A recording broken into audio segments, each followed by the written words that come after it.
नमस्कार विद्यार्थी मित्रों, आप सौનું વન ટચ એજ્યુકેશન ચેનલ પર હું ભરત પટેલ હાર્દિક સ્વાગત કરું છું। આજે આપણે ધોરણ 12 જીઓગ્રાફી વિષયની અંદર બોર્ડ એક્ઝામ માટેની જે બ્લુપ્રિન્ટ કહેવાય એનું આપણે સંપૂર્ણ માહિતી મેળવીશું। કયા ચેપ્ટરમાંથી કેવા પ્રશ્નો પૂછાય છે, એટલે કે મોટા પ્રશ્નો હોય 3 માર્ક્સના હોય કે 2 માર્ક્સના હોય, વિભાગ વાઇઝ આપણે એનાલિસિસ કરીશું। તો આ વિડીયો તમને બોર્ડ પરીક્ષાની તૈયારી કરવા માટે અને પૂરેપૂરા માર્ક્સ મેળવવા માટે ખૂબ જ ઉપયોગી થશે, કારણ કે સ્માર્ટ વર્ક ત્યારે જ કહેવાય કે જ્યારે આપણે બ્લુપ્રિન્ટ પ્રમાણે તૈયારી કરીએ। તો ચેનલ ઉપર નવા હો તો ચેનલને સબસ્ક્રાઈબ કરી નાખો અને વિડીયો પસંદ આવે તો લાઈક અચૂક કરજો અને હા, તમારા બીજા મિત્રો સાથે શેર અવશ્ય કરજો। તો આપણે જીઓગ્રાફી વિષયની બ્લુપ્રિન્ટનું એનાલિસિસ કરીશું। તો અહીંયા પહેલાં તો આપણે જોઈએ કે ભાઈ પેપર સ્ટાઇલ કેવી હશે। તો પેપર સ્ટાઇલ પહેલાં સમજી લઈએ કે વિભાગ એ, તો વિભાગ એ તમારે 10 ગુણનું રહેશે, જેની અંદર પ્રશ્ન ક્રમાંક 1 થી 10 દરેકે દરેક વિકલ્પ રહેશે, એટલે કે 10 વિકલ્પો રહેશે અને વિભાગ એના 10 ગુણ રહેશે। એના પછી આપણે સેક્શન બીની વાત કરીએ તો વિભાગ બી પણ 10 માર્ક્સનો રહેશે, જે હેતુલક્ષી પ્રશ્નો, એટલે કે આપણે એક એક વાક્યના જે પ્રશ્નો કહેવાય એ તમારે 11 થી લઈ અને 20 સુધીના પ્રશ્નો એક એક વાક્યના પ્રશ્નો રહેશે। એના પછી સેક્શન સીની વાત કરીએ તો સેક્શન સી તમારે 20 ગુણનું રહેશે, એટલે કે 2 ગુણના પ્રશ્નો રહેશે, જેના તમારે સંક્ષિપ્તમાં જવાબ આપવાના છે અને એ પ્રશ્ન ક્રમાંક 21 થી 30 સુધી રહેશે। અને એની અંદર તમને પ્રશ્ન નંબર 23 અને પ્રશ્ન નંબર જે 27 છે એમાં તમને એક એક પ્રશ્ન અથવામાં મળી જશે। એના પછી આપણે સેક્શન ડીની વાત કરીએ તો વિભાગ જે ડી છે એ તમારે 30 માર્ક્સનો રહેશે અને એની અંદર 3 ગુણના પ્રશ્નો પૂછાશે। પ્રશ્ન ક્રમાંક 31 થી 40 સુધીના પ્રશ્નો રહેશે, જેના તમારે મુદ્દાસર એટલે કે માગ્યા મુજબ જવાબ આપવાના રહેશે અને પ્રશ્ન 36 અને 40 જે પ્રશ્ન છે એમાં તમને એક એક પ્રશ્ન અથવામાં મળી જશે। એના પછી આપણે સેક્શન ઈની વાત કરીએ તો જે 5 ગુણના પ્રશ્નોનો રહેશે, જે કુલ 30 ગુણનો સેક્શન ઈ તમારે 30 ગુણનું રહેશે।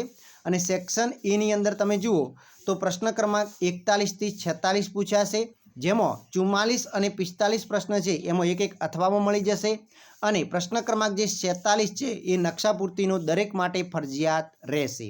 તો આવી રીતે તમારે પ્રશ્નપત્રનું પરિરૂપ આવશે। હવે આપણે બ્લુપ્રિન્ટની વાત કરીએ કે પ્રકરણ વાઇઝ ગુણભાર શું રહેશે, તો ખાસ તૈયારી કરવા માટેનો આ અગત્યનો ટોપિક છે। હવે જુઓ કે ભાઈ પ્રકરણનું નામ આપેલું છે, પ્રકરણ છે, પછી વિભાગ વાઇઝ કે કયા પ્રકરણમાંથી કેવા પ્રશ્નો પૂછાય છે।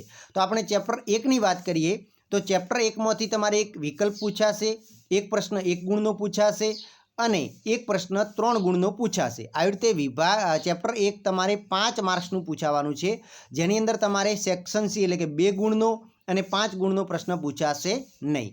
ચેપ્ટર 2ની આપણે વાત કરીએ તો એની અંદર તમે જોઈ શકો છો વિભાગ એની અંદર એક પ્રશ્ન વિકલ્પ પૂછાશે, ટૂંકો પ્રશ્ન આમાંથી નહીં પૂછાય, 2 ગુણનો એક પ્રશ્ન પૂછાશે અને 3 ગુણનો આમાંથી નહીં પૂછાય અને એક પ્રશ્ન 5 ગુણનો પૂછાશે। એટલે કે આ પ્રકરણ છે એમાં 8 ગુણ અને 1 ગુણ નકશાપૂર્તિનો, આમ 9 ગુણ આમાંથી 9 ગુણનું પૂછાશે। ચેપ્ટર 3ની વાત કરીએ તો એની અંદર વિભાગ એમાં પૂછાશે એક પ્રશ્ન, વિભાગ બીમાં એક પ્રશ્ન, વિભાગ સીમાં એક પ્રશ્ન અને વિભાગ ડીમાં એક પ્રશ્ન। આમાંનો ગુણભાર છે 7 ગુણ। એના પછી આપણે ચેપ્ટર 4ની વાત કરીએ તો એ ચેપ્ટર 4 પણ સેમ છે, એ વિભાગમાં એક પ્રશ્ન, બીમાં એક પ્રશ્ન, 2 ગુણનો એક પ્રશ્ન અને 3 ગુણનો એક પ્રશ્ન, આમ આનો પણ ગુણભાર છે 7 ગુણ। એના પછી ચેપ્ટર 5ની વાત કરીએ જે પરિવહન છે, એ ચેપ્ટરમાંથી વિભાગ એમાં એક પ્રશ્ન, વિભાગ બીમાં એક પ્રશ્ન, વિભાગ સીમાં આમાંથી નહીં પૂછાય 2 ગુણનો, 3 ગુણનો એક પ્રશ્ન અને એક 5 ગુણનો પ્રશ્ન અને એક નકશાપૂર્તિનો 1 ગુણ। આવી રીતે આનો કુલ ગુણભાર થાય છે 11 ગુણ। એના પછી આપણે ચેપ્ટર નંબર 6ની વાત કરીએ તો ચેપ્ટર 6ની અંદર તમે જોઈ શકો છો વિભાગ એમાં એક પ્રશ્ન એટલે કે વિકલ્પ 1 પૂછાશે, એક વાક્યનો એક પ્રશ્ન, 2 ગુણનો એક પ્રશ્ન અને 3 ગુણનો એક પ્રશ્ન, આમ ચેપ્ટર 6માંથી 7 ગુણનું તમારે પૂછાશે। ચેપ્ટર 7ની વાત કરીએ તો એની અંદરથી વિભાગ એમાં એક પ્રશ્ન, વિભાગ બીમાં એક પ્રશ્ન, 2 ગુણનો એક પ્રશ્ન અને 3 ગુણનો એક પ્રશ્ન, 5 ગુણનો આમાંથી નહીં પૂછાય વિભાગ ઈની અંદર અને આમ નકશાપૂર્તિ સાથે કુલ ગુણભાર આનો 8 ગુણ થશે, એટલે કે એક પ્રશ્ન નકશાપૂર્તિમાં આમાં પૂછાશે। પછી ચેપ્ટર 8ની વાત કરીએ તો વિભાગ એમાં એક પ્રશ્ન, વિભાગ બીમાં એક પ્રશ્ન, વિભાગ સીમાં એક પ્રશ્ન અને એક પ્રશ્ન 5 ગુણનો, આમાંનો કુલ ગુણભાર થાય છે 10 ગુણ, એક પ્રશ્ન નકશાપૂર્તિનો આવશે।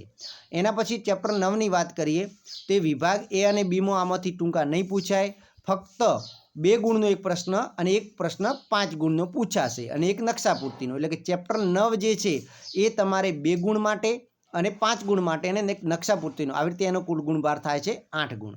ચેપ્ટર 10ની વાત કરીએ તો એ ચેપ્ટર 10માંથી ફક્ત મોટા જ પ્રશ્નો પૂછાય છે, એટલે કે એક પ્રશ્ન 5 ગુણનો પૂછાય છે અને એક પ્રશ્ન 3 ગુણનો પૂછાય છે. આમાંથી ટૂંકા પ્રશ્નો તૈયાર કરવાના થતા નથી. આમાં એનો ગુણભાર છે 8 ગુણ. ચેપ્ટર આપણે 11ની વાત કરીએ તેમાંથી વિકલ્પ નહીં પૂછાય, એક પ્રશ્ન એક વાક્યનો પૂછાશે, બે ગુણના 2 પ્રશ્નો પૂછાશે, 3 ગુણનો એક પ્રશ્ન પૂછાશે. આમ આનો ગુણભાર થાય છે 8 ગુણ. એના પછી ચેપ્ટર 12 છે, એમાંથી એક વિકલ્પ પૂછાશે, એક ટૂંકો પ્રશ્ન પૂછાશે, એક 2 ગુણનો પ્રશ્ન અને એક 3 ગુણનો પ્રશ્ન. આમ આનો ગુણભાર છે 7 ગુણ. એના પછી ચેપ્ટર નંબર 13ની વાત કરીએ તો એમાં પણ વિભાગ એની અંદર એક પ્રશ્ન, વિભાગ બીની અંદર એક પ્રશ્ન, 2 ગુણનો આમાંથી નહીં પૂછાય અને 3 ગુણનો એક પ્રશ્ન. આમાંનો ગુણભાર થાય છે 5 ગુણ. તો આવી રીતે તમે જોઈ શકો છો 100 માર્ક્સનું તમારે પ્રશ્નપત્ર આવશે. હવે આપણે મોટા પ્રશ્નો તમારે કયા કયા ચેપ્ટરમાંથી તૈયાર કરવાના છે તો 5 ગુણ માટે તમારે ચેપ્ટર નંબર 2, ચેપ્ટર નંબર 5, એના પછી ચેપ્ટર નંબર તમારે આવે છે આગળ 8મું ચેપ્ટર જે છે એમાંથી આવે છે, 8મું ચેપ્ટર છે, પછી 9મું ચેપ્ટર છે અને 10મું ચેપ્ટર. આમ 5 પ્રશ્નો તમારે મોટા આ ચેપ્ટરમાંથી આવશે. તો સંપૂર્ણ આનું એનાલિસિસ કરી નાખજો. આની ટૂંક સમયની અંદર આપણી વેબસાઇટ જે ઓફિશિયલ વેબસાઇટ છે www.onetoucheducation એના ઉપર પણ મૂકવામાં આવશે અને આઈએમપી પ્રશ્નો તો ઓલરેડી આપણી ચેનલ ઉપર અવેલેબલ કરવામાં આવશે.